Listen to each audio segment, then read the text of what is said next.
welcome back to another Diecast review. Today we have Chase Elliott's number 9 UniFirst All-Star win from Bristol Motor Speedway. Now, again, it was the All-Star win. They did three things technically different for this race. They switched the numbers, they put the numbers back a little bit, they had it at a different track, and for whatever reason, they had lights underneath the cars. I don't understand why. I mean, this isn't San Andreas. I don't really know what the lights are for.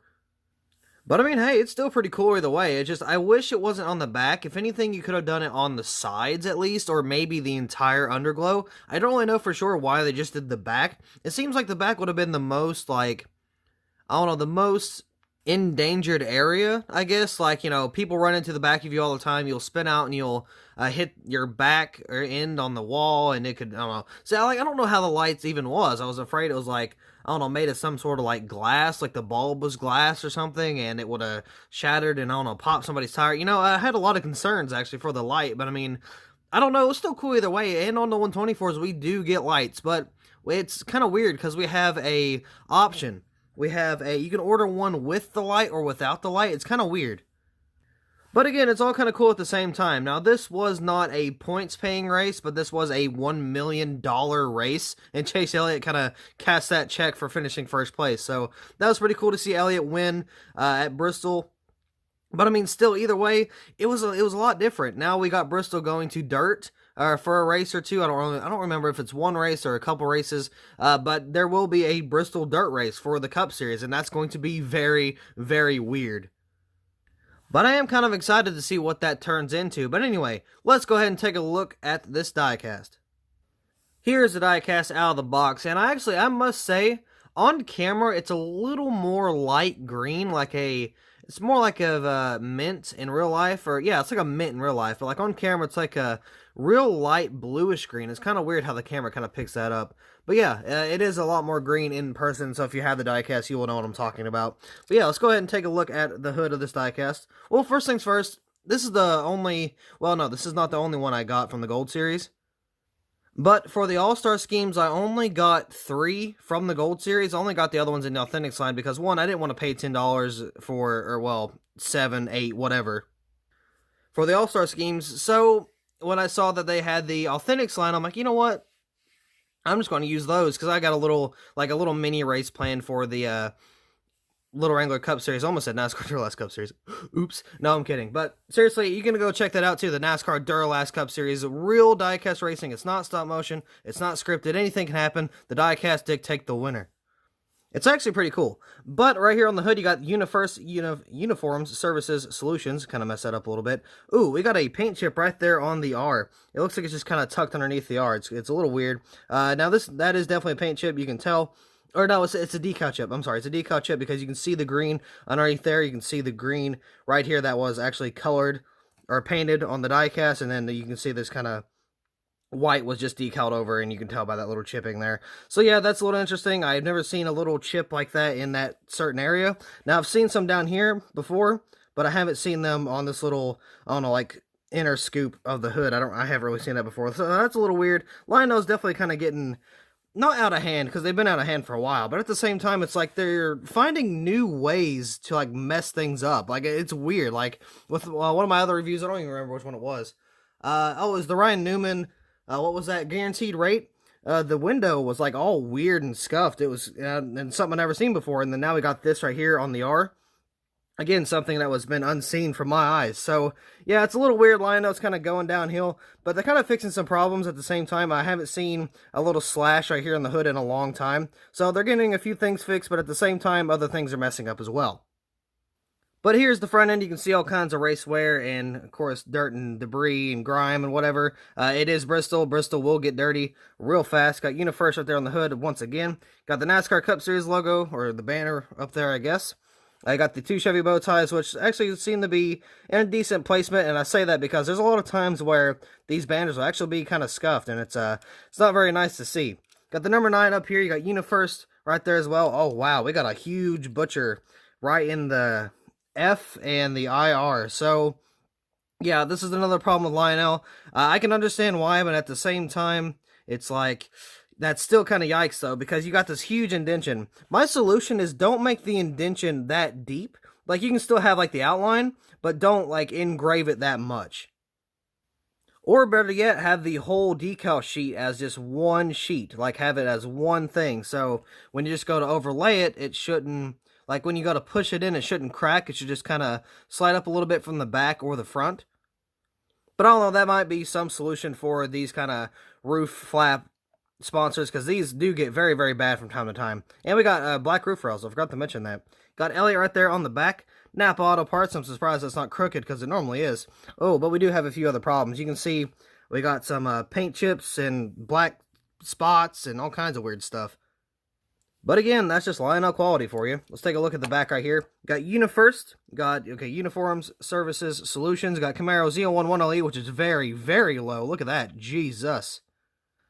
I mean, that's right on the bottom of that bumper. That is very, very low. It's supposed to be dead center of that little indentation right there. Got Valvoline, you got the number 9, the Chevy bow tie, the camera, a black spoiler, and of course you got the taillights right there, which looks a little bit shifted. They're not terrible, but they are a little off. You can definitely tell over here, and this seems to be a reoccurring problem for Lionel. You can see the side right here, it kind of goes onto the back, so that is unfortunate, but it's not too terrible. We will look at both sides of this diecast because it is a race version, meaning there is different damage on all sides. And this is one thing I love. If you know me, you will know that I love the pop rivets. The pop rivets are my favorite thing on a diecast that have been, either in Victory Lane or like a race version. The pop rivets are my favorite by far. But you got Hooters, Napa Auto Parts, got a weird looking Mountain Dew logo. It looks a little scuffed, I'm not gonna lie. It's like this bottom part is, I don't know, it's like the Mountain Dew isn't centered like it normally is. So I don't know, it's a little weird. Now, again, this is supposed to be more accurate to the diecast or the actual race car because it is a race version. They redo everything. They put extra things on there. They do some scrapes and stuff. So that, I don't think that's accurate, but I don't know. I haven't seen the picture. You got Valvoline, Kelly Blue Book with a little bit of a error right there as well. Looks like we got we got an error on the winter sticker. Now that's something I haven't had a problem with either. The winter stickers have never been a problem for me, but apparently they're starting to get bad from Lionel. Now on the B post, you can see right here at the bottom, we've had decal problems on the B post before, so this doesn't really surprise me at all. But still, either way, it does suck. But you got Oxalta, Freightliner, Hooters, Mac Tools, Simons, and Cincinnati. You got all kinds of dirt and build up right here. Then you got the 9 that's pushed back. Of course, a lot of people hated that, and I'm one of them. I didn't hate it. I did at first, but it's like, I don't like it, but it's still not that bad. But at the same time, it's just taken away from tradition, which I'm not a fan of whatsoever. Now we got this little exhaust cover right here on the skirt. We got these pop rivets. I have no clue if you heard that, but there was a freaking...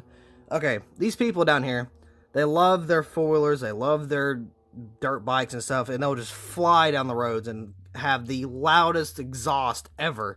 So, yeah, if you heard that, I apologize.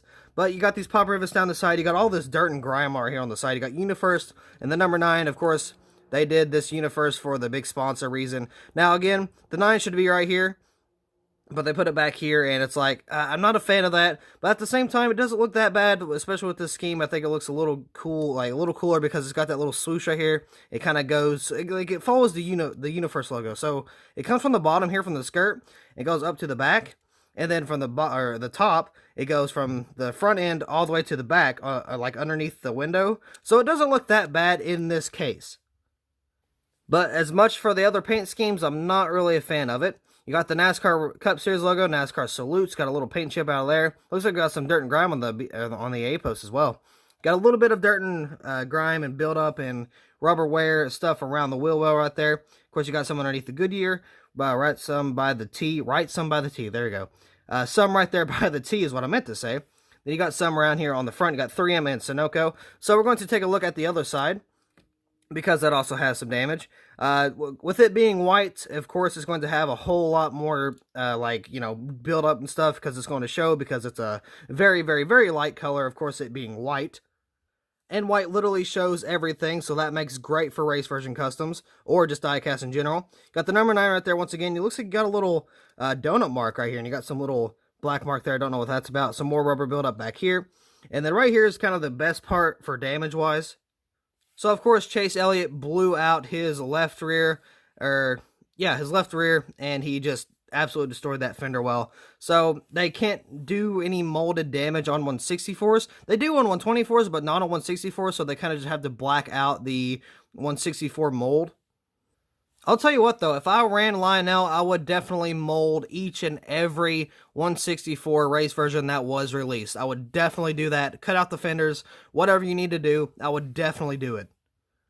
And I've seen people complain about this too. The American ethanol ring is very, very, very weird. It's super weird. We've never seen it like this before. It's like American ethanol. It's weird. Like, it's not American ethanol. It's like, it's hard to explain.